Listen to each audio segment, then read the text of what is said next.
मूर्ति का पूजा इसलिए की जाती है कि मनुष्य का ध्यान एकाग्र करने के लिए भगवान का मूर्ति का पूजा, भगवान की मूर्ति की पूजा की जाती है।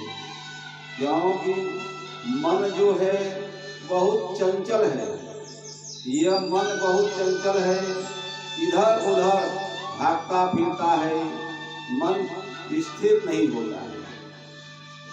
लोग चाह करके भी मन को स्थिर नहीं कर पाते हैं।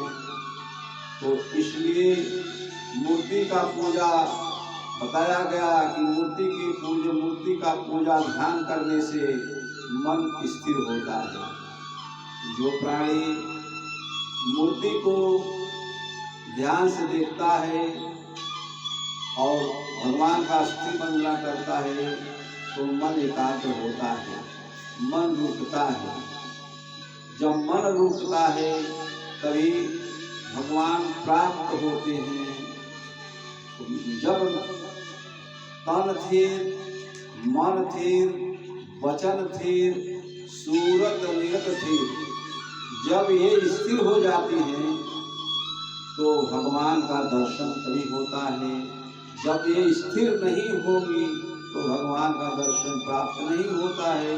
इसलिए मन को रोकने के लिए और मन को एकाग्र करने के लिए, मन को केंद्रित करने के लिए, केंद्रित होने के लिए हम मूर्ति का पूजा करते हैं, मूर्ति को ध्यान से देखते हैं।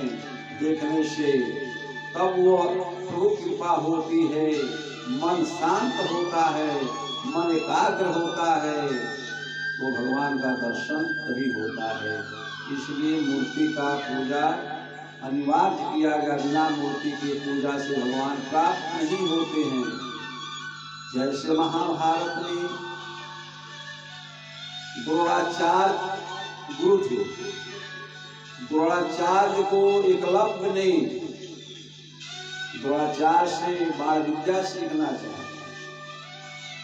तो द्रोणाचार्य जब गुरु के पास गए, द्रोणाचार्य के कहे, हे परम पूज्य गुरु मेरे, मैं आपके शरण में आया हूँ और आपसे मैं बाल विद्या सीखना चाहता हूँ।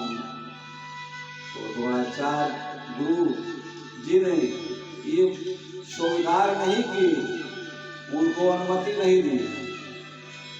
इसलिए अनुमति नहीं दी, वो कोल भील थे और उनको द्रोणाचार्य के मन में कुछ ऐसी भावना थी, उनको अपने पास नहीं रुकने दिए, उनको अपने पास से हटा दिए और उनको बाल विद्या सिखाने में सहमत नहीं हुए।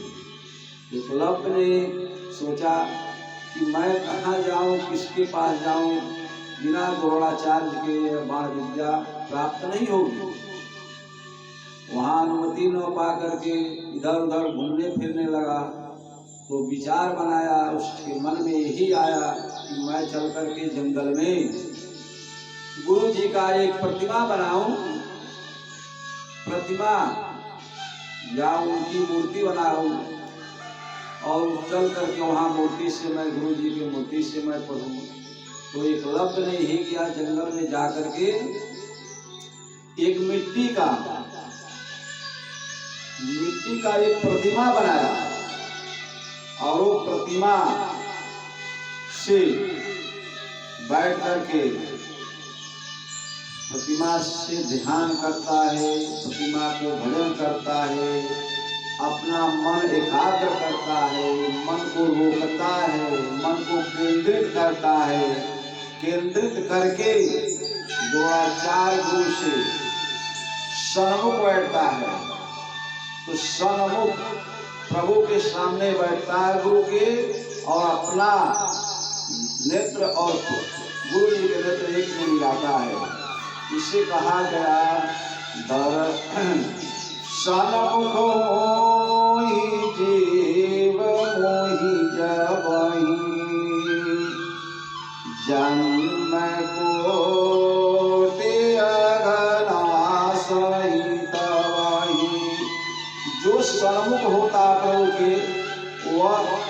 सफलता प्राप्त करते, तमाम विकार दूर हो जाते हैं, विकार रही नहीं जाते हैं।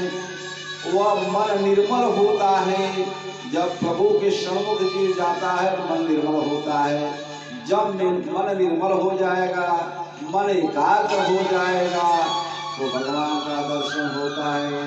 तो एकलव्य जी ने द्रोणाचार्य जी गुरु महाराज से नेत्र में नेत्र मिला करके अनुनय विनय किए। वह अनुनय विनय करने के बाद उसी मूर्ति से वह बाण विद्या की आवाज उसमें से आती है, मिट्टी की मूर्ति में, वहां से वो बाण विद्या प्राप्त की। ऐसा मूर्ति का पूजा मूर्ति से लाभ होता है। जैसे माता जानकी जी गौरी जी के मंदिर में जाती हैं और जाकर के वहाँ माता जी के सामने कहती हैं, अनुनय विनय करती हैं, जय जय गिरिवर राज किशोरी, जय महेश मुख चंद चकोरी, जय गज बदन खगानन माता, जगत जननी दामिनी दुति गाता, मोर मनोरथ जानहु नीके, बसहु सदाउर पुर सबही के। जब ये माता जानकी जी ने गौरी जी के मंदिर में बात बोलती है तो माता प्रभावित होती है। सुनसी नय हमारी, अजी विधि पूजहि मन कामना तुम्हारी। हे सीता जी, जिस मनोकामना से मेरी तुम वंदना करते हो, मेरी स्तुति करती है, वह तेरा मनोकामना सिद्ध होगा। ये आशीर्वाद माता देती हैं। हसी माल मूरत मुस्कानी, गौरी जी जब प्रसन्न हुई तो उनके चेहरे फूले हुए हैं, चेहरा हंस रहा है और उनके गले का माला खिसक गया। तो गौरी जी माता आशीर्वाद देती हैं, इस मूर्ति से आवाज आती है, तुम आशीर्वाद देती, जो तुम्हारा मनोकामना है वह सिद्ध होगा। तो मूर्ति भी बोलती है। तो लोग मूर्ति की पूजा इसलिए करते हैं कि जब वो पर ध्यान जाता है तो मन एकाग्र होता है, मन केंद्रित हो जाता है और अपना मनोकामना सिद्ध हो जाता है, प्रभु कृपा प्राप्त होती है।